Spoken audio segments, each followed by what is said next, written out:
এক্সেলে আপনি কাজ শুরু করতে গেলে সবার প্রথমে আপনাকে যেটা জানতে হবে সেটা হলো যে এক্সেলটা আসলে কি জিনিস এবং এটা দিয়ে আপনি অ্যাকচুয়ালি কি কাজ করতে পারবেন।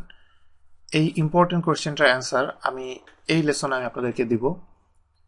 এখানে নর্মালি এক্সেল দিয়ে আপনি আসলে কি করতে পারবেন সেটা নিয়ে আমি কথা বলছি। তো এক্সেল দিয়ে আপনি অনেক কিছুই আপনি করতে পারবেন। তো এটার আসলে কোনো ক্যাটাগরি নাই যে আমি এই কয় ধরনের আমি কাজ করতে পারবো। বাট আমি মোটামুটি 3 ধরনের আমি ক্যাটাগরিতে ভাগ করেছি, যে মোটামুটি এই 3 ধরনের ক্যাটাগরিতেই নর্মালি আপনাকে কাজ করতে হবে। আর আপনি এগুলো আমি আপনাকে ক্যাটাগরি বলার পরে আপনি বুঝতে পারবেন যে আপনার অ্যাকচুয়ালি কোন ক্যাটাগরিটা দরকার এবং কোন ক্যাটাগরিটা হলে আপনার চলবে।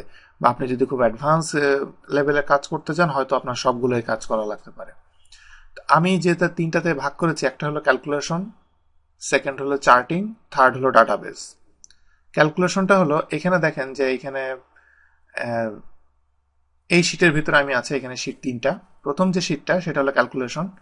ক্যালকুলেশন শীটের ভিতরে এখানে অনেক কিছু ক্যালকুলেশন এখানে দেখা যাচ্ছে, বাট এটা অনেক স্ট্রেট ফরওয়ার্ড এবং অনেক সিম্পল ক্যালকুলেশন। এখানে আমি এটার উপরে যদি ধরি তাহলে দেখেন যে এখানে জাস্ট একটা সাম করা হয়েছে, বাট আপনাকে এখন সবকিছুই সামনে আসবে যে কিভাবে কি কি করা হয়। আমি আপনাকে জাস্ট এখন বলছি যে কি কি করা যাচ্ছে এক্সেলে। তো এখানে আপনি জাস্ট এখানে সিম্পল সিম্পল যেসব ক্যালকুলেশনগুলো আছে সেগুলো থেকে শুরু করে আপনি একেবারে কমপ্লেক্স, ইভেন আপনি যে কোনো ধরনের ফাংশন যদি ইউজ করতে চান সবই এখানে আপনি ইউজ করতে পারবেন। আর এটার আরেকটা ব্যাপার হলো এক্সেল আপনাকে অবশ্যই ক্যালকুলেশন কিভাবে করতে হয় সেটা আপনাকে শেখাবে না।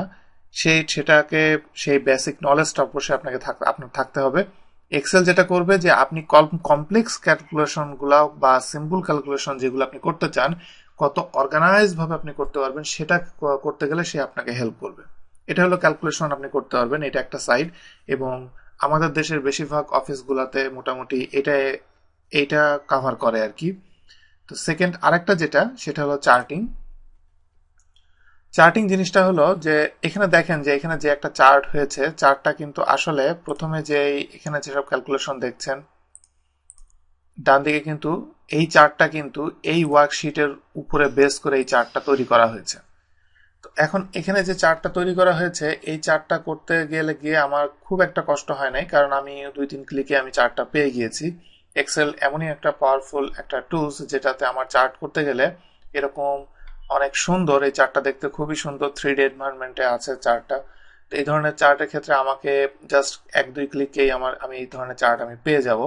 তো এরকম চার্ট তৈরি করার ক্ষেত্রে অনেকে আছে যাদেরকে এই চার্ট বিভিন্ন ধরনের শেপে চার্ট তৈরি করা লাগে। তো আপনারা এই চার্ট সেকশনে এই সব কিছুই আপনি এক্সেল আপনি করতে পারবেন। তো মোটামুটি আমাদের দেশে এই ক্যালকুলেশন এবং চার্ট এই দুইটা জিনিস যদি একজন জানে তারা মোটামুটি বেশিরভাগটাই কাভার করে যায়। আর থার্ড সেকশন যেটা সেটা হলো তার ডাটাবেস। ডাটাবেসটা আসলে একটু অ্যাডভান্স লেভেলের, যারা মোটামুটি এক্সেলের ডাটাবেস করে ইউজ করতে চায় তাদের জন্য আসলে এই কোর্সটা। এবং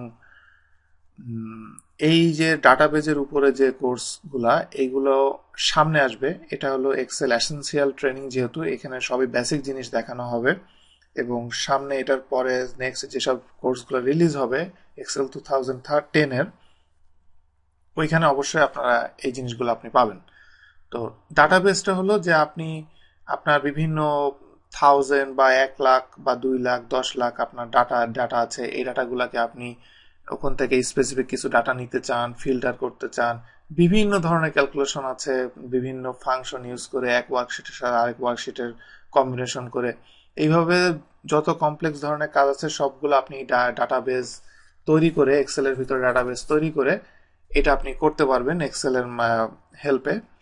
তো মোটামুটি এই 3টা ক্যাটাগরিতে আপনাকে কাজ করতে হবে।